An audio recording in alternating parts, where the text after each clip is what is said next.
guys, so I'm here today to do my best books of 2018 so far. I cannot believe we are 6 months into the year and that we're halfway through 2018 already. I'm sure you're all thinking that, but it's completely blowing me away right now. It feels like yesterday it was February. However, that does mean that I've read quite a fair few books already. In fact, if you're interested, as of today, I have read 43 books this year, so I'm pretty pleased with that.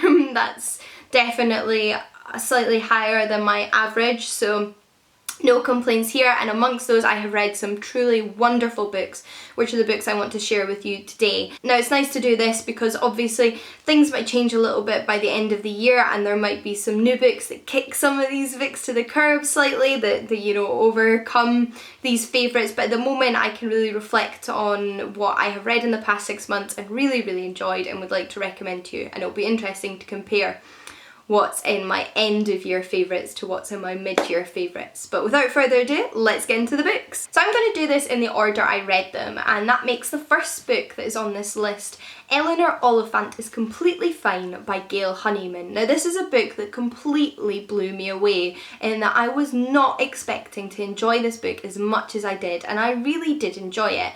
After a slightly slow start, I wasn't quite sure going into it, I couldn't put it down. And this book is about Eleanor Oliphant, who is a woman who lives in Glasgow and has a pretty routine life. She does the same thing every day. She goes to work 5 days a week, then spends the weekends by herself doing the same things. It's exactly the same. But her life is slightly disrupted when her and a fellow colleague at work come across a man in the street who has had some sort of heart attack, and they have to call an ambulance and take him to the hospital, and their lives start to intertwine in a way that she wasn't expecting. And the book is all about small kindnesses, the importance of friendship, how seemingly little things can make such a big difference in someone's life. And something quite dark has obviously happened in Eleanor's early life that has affected her as an adult, and we're kind of learning what that is slowly as the novel unfolds, and she's kind of coming to terms with her past as well as building a future. And it was such a wonderful book to read. I felt so attached to the character of Eleanor. She is an odd one. She is slightly odd and does slightly odd things and can act slightly oddly, but she's so endearing even if at first you're a little bit unsure. And I loved following Eleanor's journey and watching her life change and learning about her past, and I was so intrigued, so hooked throughout this novel in a way I was not expecting to be, and I will definitely read anything the author releases in the future. So that was definitely a winning surprise of 2018. Next up is a book I probably wasn't as surprised that I adored as much as I did, but it could have gone completely wrong because it wasn't an author I'd read before, and that is Cersei by Madeline Miller. This book is a retelling of the Greek myth of Cersei, who was the daughter of Titans, who are a type of god in Greek mythology, making her goddess, and she was also a witch. She learned all about the arts of magic and witchcraft and sorcery, and that is very much what she is remembered as in Greek mythology, as a witch and a sorceress. She probably is most famous for her appearance in the Odyssey, in which she hosts Odysseus on his travels home from the Trojan War. But in this story we get a full picture of her life from beginning to end, from her childhood all the way through her many adventures, coming encounter with many different Greek gods and heroes and characters from mythology, and I loved this. I feel like Madeline Miller created such a fully rounded, wonderful, realistic character in this Greek god. She felt so nuanced and real to me. And I thought Madeline Miller did a stunning job of creating Cersei's character in this sense and really giving her a voice and her own story. And she incorporates so many myths that are genuinely from antiquity and does it seamlessly, and her writing is stunning. I was blown away. This was my first 5-star book of 2018, and it will, I imagine, remain with me throughout the year. I even had the privilege of interviewing Madeline Miller on my podcast, That's Ancient History, so if you'd like to hear more about the book, then I definitely recommend listening to that podcast, as well as learning a little bit more about retelling Greek myths and Madeline Miller as a classicist. A few people have asked, and I would not say you have to have read the book to listen to the podcast episode, although there's probably minor spoilers, but no more than if you had already read the Odyssey, if you know what I mean. So you would know that anyway. It doesn't give away the ending or anything like that. So I would still say listen to it. But if you are overly cautious and know absolutely nothing about Greek myth and would rather not know anything about Greek myth going into the story, then go ahead. I also have a spoiler-free review if you'd like to watch that, but loved this book. Next up is a tiny little book, and that is Dark Days by James Baldwin. This is one of the new Penguin Modern Minis series which Penguin released, and they either collect a series of short stories by a fiction author or essays by a non-fiction author to give you a little sampler of their work. And I had never before read any James Baldwin, but I did know of him. He was a civil rights activist around the same time as Martin Luther King and Malcolm X, and he grew up in America as a young black man. And these are essays that are both autobiographical and also commenting on race in the United States. And they're so powerful and still so relevant to today that I definitely think this is one of my top recommendations from that series to pick up. Also probably Audre Lorde's book in this collection, but this was my newest discovery and it's definitely made me keen to read more by James Baldwin. I also think there was a film about him that came out not that long ago that I'll look into watching, but I just found these incredibly well crafted, well written, powerful essays, and I was so pleased to have discovered this little collection amongst those Penguin Modern Minis. We then actually have a collection of short stories on that topic, and that is The Beginning of the World in the Middle of the Night by Jen Campbell.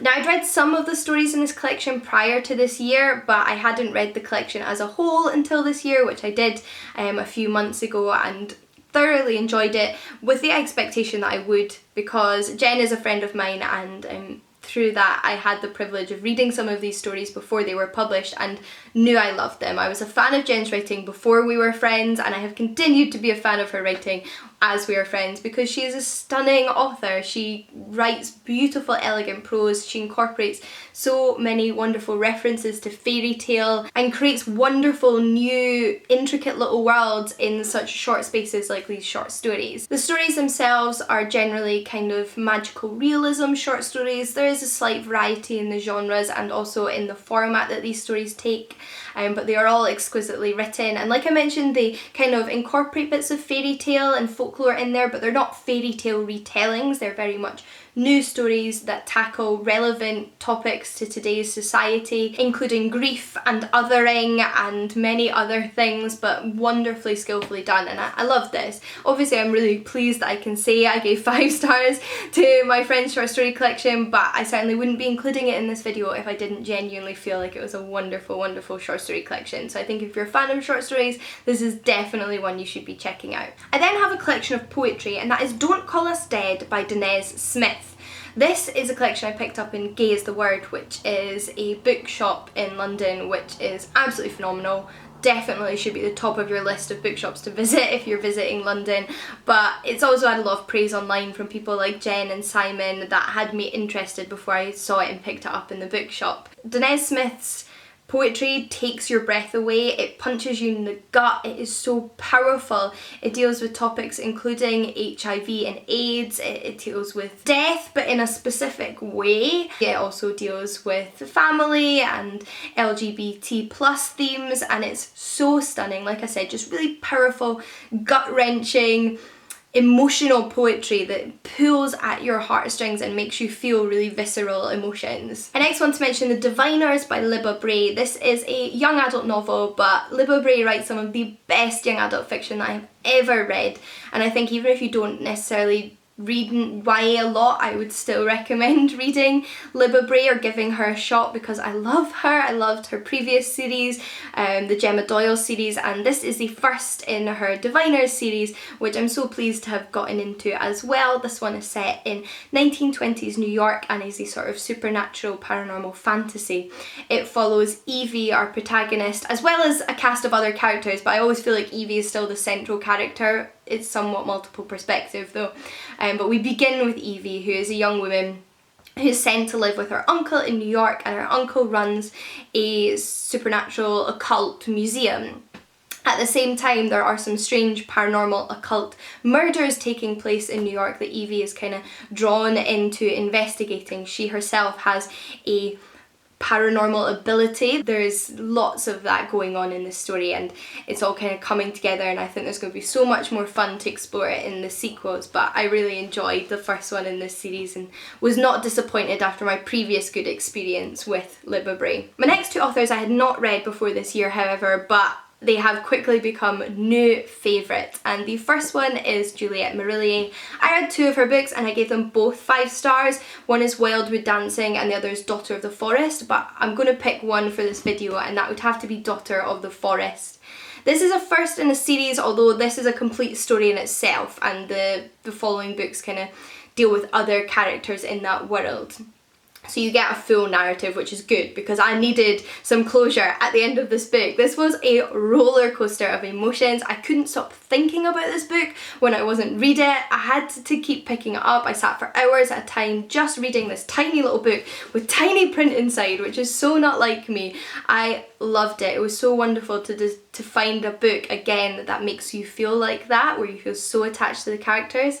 It's inspired by the folktale of the 6 Swan brothers, and it follows our protagonist Saoirse, a young girl in medieval Ireland whose father remarries, and she has 6 brothers, funnily enough, and their father's new wife is some sort of sorceress and causes some evil things to happen in their life. And it is dark. Some really dark stuff does happen in this book. There is things like sexual assault in here. I would, pre-warn you about that, but I feel like it was all handled really, really well. It's also beautifully written. It's a slow book and there's so much detail in it, but at the same time you're so engrossed in it you cannot put it down, and it doesn't feel like it's lagging. It's slow in the best possible way. Things just unfold at a beautiful pace, and the writing is absolutely stunning, and I have just fallen in love with Juliet Marillion. But another new fantasy author that I've discovered this year is Patricia Mckillip, and the book I want to mention is Alphabet of Thorn. So this is just true fantasy. This just feels like fantasy at its most classic and truest, and it's so beautiful. We follow a set of different characters, one of whom is a young girl who was found as a baby and adopted by the library in the kingdom, who raise orphans to be translators. So she is a translator in the library. We also follow a young mage, a man who is training to become a mage at the mage school, I guess. We follow a much older mage who's perhaps a couple of hundreds of years old and is an advisor to the crown, and the new young king whose father recently died and has had to take over at a very young age. And their lives all intersect as something new and strange makes its way into their lives and into the kingdom and kind of threatens their peace, and also offers some answers to some mysteries, and all of their stories just combine together beautifully. Like I said, this just felt like fantasy at its truest. I thought the writing was gorgeous, and it really just made me fall in love again with beautiful classic fantasy, and has just made me crave more ever since. And I'm actually reading another Patricia Mckillip book at the moment, but I loved this story. I couldn't put it down once again. I'm not sure what else there is to say, but absolutely loved it. And lastly for this video is actually a piece of science fiction, and that is Binti by Nnedi Okorafor. This is a novella. It's only about 90 pages, but it has 2 sequels, both of which are around 200 pages, so they're much fuller, and I've read the second one and plan on reading the third one soon. I loved both the books in this series I've read so far. It follows Binti, who's a young woman who comes from a quite insular community on Earth, and is the first of her people ever to leave and travel to Umza University, which is a university on another planet. She's the first of her people ever to be offered a place, the first ever to leave the planet, and she's battling between that kind of desire to follow her own path and follow this desire she has to go to this university, but at the same time to kind of stay true to her culture and not upset her family, and finding a balance between those two things, and also discovering how other people treat her and see her. And it deals with so many big themes like that whilst being quite a short, action-packed little science fiction book. A lot happens in this first book that I can't tell you about because it will completely spoil it, but that is the beginning. Just wait till what you get. So much happens. It can be quite dark in moments, and surprised me in ways I was not expecting it to, but I think it was so well done, and I completely fell in love with this world even in such a short space. And this main character Binti, it's so much a character exploration despite being an action-packed story. It really is all about Binti, and I love learning about her as a character, and I've completely again fallen in love with Nnedi Okorafor as a writer. I've definitely discovered some new favourite authors this year, which has been wonderful for me. I certainly can't complain. But those are the books that I want to mention in this video, hopefully giving you a little bit of an array of different things to check out if you're interested in any of them. I'd love to hear your thoughts if you've read any or are interested in reading any of these books, and in particular I would love to know about the best books you have read in 2018 so far. I really would like to hear about them so I can go and look them up for myself, whether they be non-fiction, fantasy, science fiction, literary fiction, YA, I don't care. Tell me what has made your year in the literary world. But I think that's everything there is to say for now. Hopefully you have enjoyed this video and are having a good reading year. I hope we all are able to read some more amazing books in the year to come. And until next time guys, happy reading. I'll see you all again soon. Bye!